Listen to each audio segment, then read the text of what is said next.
I'm Matt. This is Jenny. We're part of the Creative Network here in Brockton. We are working with Mass Creative, dedicated to kind of involve politics with getting the arts back into the city of Brockton and get it back rolling. And with us we have Anne Beauregard. We sent out a questionnaire to all the candidates in the election this year, 5 different questions. And the first one was about the candidates' personal connection with the arts.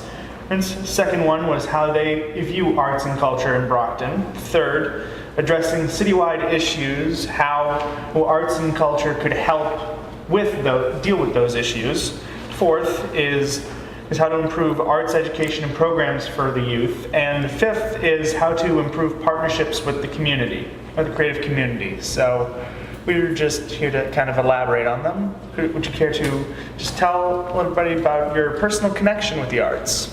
Okay, I'm Anne Beauregard. I'm the Ward 5 City Councilor. I'm running for re-election, and we want to talk about legislation here and policy and whatever for. Okay, so let's start with you said, how did arts affect you? Okay, well, as a little kid, I started going to museums. And I have been going since forever. I'm graduated high school over 40 years ago, so I'm not a little kid anymore. And still involved with a whole lot. I mean, years ago when Fuller Craft Museum was Fuller Art Museum, I started volunteering there. And what was really fun is if you were a member there, you could have an art exhibit and be part of it. And hundreds of people came. It was so glorious. And my composition won. I was like, somebody wanted to buy it, and they had never met me in their lives or anything. Of course, I interrogated them. I figured they were a front for somebody, whatever. Anyway, after I finished hyperventilating, no, I had sold that, piece of art. But anyway, I still do dabble, let's clear that up now, dabble, and that was a really pretty big day. So, I mean, to me, we are so lucky to have the Fuller Craft Museum, one of only 2 craft museums on the East Coast. I've been to the other one in Manhattan, it's smaller, and really tiny, go through these narrow hallways. But what it is this is such a fabulous welcome to a city of over 100,000 people with old and new, and over, 80 countries represented in the community, so it's pretty amazing. And as far as performance goes, I love the fact, well, of course, I went to Brockton High, and we're just like, Drama Club just won every award, and it was so great to be around that. Okay, so biased, but now, kicking and screaming, Brockton is going to get some opera in here. I want to see it. I want to see some Shakespeare theater. But in all honesty, we're so incredibly lucky because we also have the Massasoit Theater, Massasoit celebrating 50 years. So what is and has been my experience, it's just always ongoing. Whether it's an exhibit at the Driscoll Gallery, which is part of the historical Brockton Public Library at 304 Main Street, or it's coming to where we are right now at the 33 Dover Street, where someone's vision materialized in pretty great stuff. So, yes. I love that story about what you about winning the award. Who do you know? Who's friend are you? The woman thought I was crazy. That's something you didn't put in your No, well, I was getting more concentrated and serious here, but now that you guys are mellow, and we're around the art, yeah. So what I want to ask you about is something you mentioned in questions 2 and 3. Oh, okay. And I'd like you to talk a little bit about the CAED and tell us what those letters stand for and what that organization was, because I know that's something you're interested in seeing. Well, I'm interested in seeing it reincarnated, reinvigorated, reinvented, okay? And I mean, for those of you, listening to this, we're looking at this incredible art, okay, that's done by people in and around surrounding communities, and now I've discovered a face in one of the paintings, and it's looking at me. And so anyway, having said that, this is what was so great about art. There's always something someone gets out of it, and someone's expressing themselves, and this is existence in caveman times, and I just blows my mind. So anyway, CAED stood for Cultural Arts and Economic Development, okay? And we need to slide in with all this is always that, component that brings everything together, education, whether at 7.5 or at 91, it's just a constant. So that existing, okay, it was spun off by Ani Danielson, whose vision is 33 Dover Street that we're in right now, this gallery, and it was combined with economic development. And it was a great idea because art needs money, performances need money. So it was terrific. We had the symphony, Jubilate, we had the garden club, we had the library, we had the historical society, we had someone from the schools. Everybody remember, Brockton is the 4th largest school system in the Commonwealth of Massachusetts. That's huge. We had Fuller Craft Museum represented. I'm not giving this justice. We had Brockton Community Access, because you realize that some of the people Brockton Community Access have won theater awards, and for their films and documentaries. We had Massasoit Community College. We had Family Center, which is a huge operation, bringing families together, a program.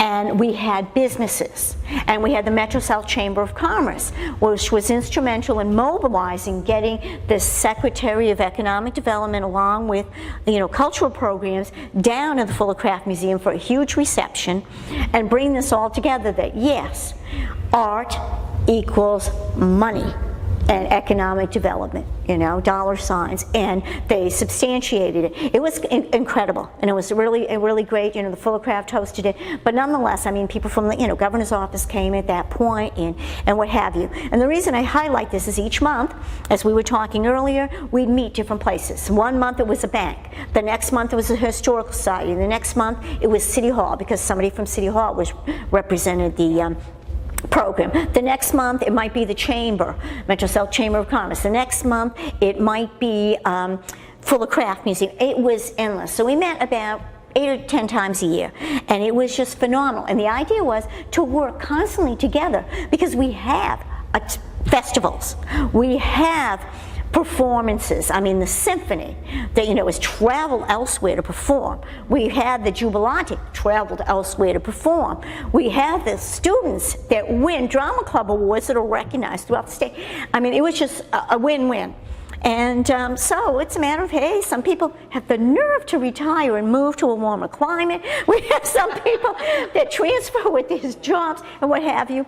But in all honesty, so that's why it disintegrated a little bit, but components and fashions and relationships still remained. And so now I say, let's bring it back. It was a great little consortium of all those parties that you talked about.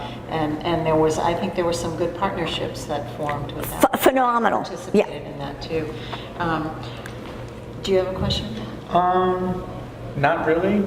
So I was just going to ask just one more thing. Okay. And that is, how you talked just now about public-private partnerships in a sense. So I'm going to go back to just the whole thing about how we can help solve social problems with arts, if you have any points of view on that. Okay, well that's interesting. You should point that out, because that's a forever situation. Let's face it.